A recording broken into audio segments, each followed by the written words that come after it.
Hello everyone, welcome to my channel. Today's recipe బొచ్చ చేపల పులుసు అండి. ముందుగా కడాయి పెట్టుకుని కడాయి అయితే హీట్ అయిన తర్వాత తగినంత ఆయిల్ అయితే యాడ్ చేస్తున్నానండి. ఆయిల్ అయితే హీట్ అయిందండి. నేనైతే 3 పెద్ద ఆనియన్స్ తీసుకుని ఇలా సన్నగా పొడవుగా అయితే కట్ చేశానండి.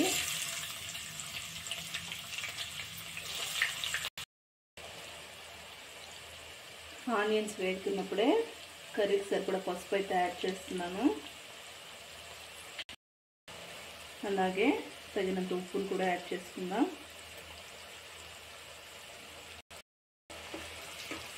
పసుపు ఉప్పు వేసాం కదా, బాగా కలుపుకొని కొద్దిగా గోల్డెన్ బ్రౌన్ షేడ్ వచ్చేంత వరకు అయితే వేయించుకుందామండి ఆనియన్స్ని. ఆనియన్స్ అయితే ఇలా బాగా మగ్గుతున్నప్పుడే జింజర్ గార్లిక్ పేస్ట్ అయితే యాడ్ చేసుకుందామండి. వెల్లుల్లి పేస్ట్ వేసాం కదా, పచ్చివాసన పోయేంత వరకు అయితే వేయించుకుందాము. నేనైతే రెడీమేడ్ వేసానండి, మీరైతే ఫ్రెష్గా రుబ్బుకుని వేసుకోండి. అల్లం వెల్లుల్లి పేస్ట్ అయితే పచ్చివాసన పోయింది. టమాటోస్ అయితే యాడ్ చేస్తున్నాను. నేనైతే మీడియం సైజ్ చిన్నవి ఒక 3 టమాటోస్ తీసుకున్నానండి. టమాటోస్ వేసాం కదా, ఒకసారి అంతా బాగా మిక్స్ చేసుకుని కొద్దిసేపు అయితే లిడ్ పెట్టుకుందామండి. టమాటాస్లోని వాటర్ అంతా వచ్చి బాగా మగ్గుతుంది.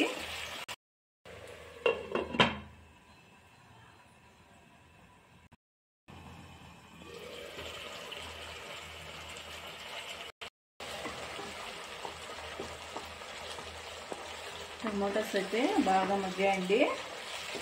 ఇందులో అయితే చిల్లీ పౌడర్, ధనియా పౌడర్ అన్ని ఇప్పుడు యాడ్ చేసుకుందాము. తగినంత చిల్లీ పౌడర్ అయితే యాడ్ చేసుకుందాం.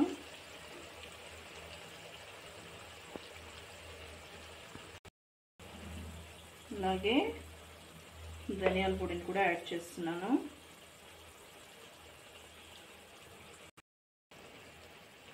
Table spoon garam masala. అన్నీ కలిసేటట్టు బాగా మిక్స్ చేసుకుందాం. అంతా బాగా మగ్గి ఆయిల్ అయితే పైకి తెలుతుంది కదా, నేనైతే ముందుగా పెద్ద నిమ్మకాయ సైజ్ అంత చింతపండు తీసుకుని ఇలా రసం తీసి పక్కన పెట్టానండి. ఇప్పుడైతే ఇందులో యాడ్ చేసేసుకుందాం. చింతపండు రసం వేసాం కదా, ఒకసారి మిక్స్ చేసుకుని బాగా పులుసు అయితే తెల్లేంత వరకు మూత పెట్టుకుందామండి.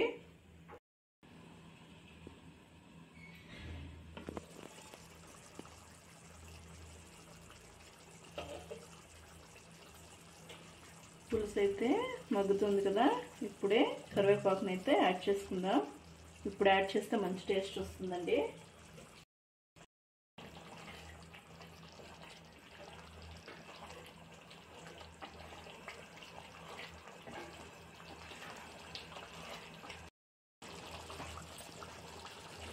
పులుసు అయితే బాగా కుతకుతలాడుతుంది. ఇప్పుడు మనం ముందుగా శుభ్రం చేసుకున్న ఫిష్ని అయితే ఇందులో యాడ్ చేసుకుందాం.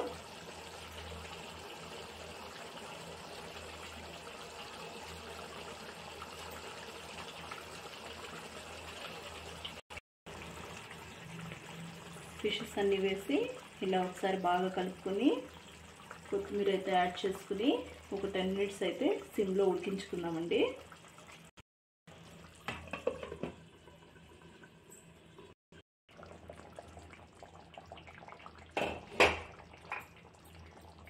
కర్రీ అయితే దించుకునే ముందుగా మ్యాంగోస్ అయితే యాడ్ చేస్తున్నాను. టేస్ట్ అయితే అదిరిపోతుందండి.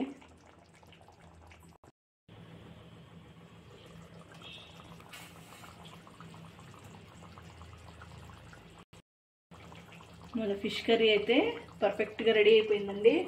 చూడండి ఎంత బాగా వచ్చిందో, చాలా అంటే చాలా బాగుంది. చూస్తుంటేనే నోరు ఊరుతుంది. ఇంకెళ్ళి సర్వ్ చేసుకొని తినేయడమే. చూడండి ఎంత పర్ఫెక్ట్గా ఉడికిందో పీసు. ఇంకైతే మనం సర్వ్ చేసేసుకుందామండి.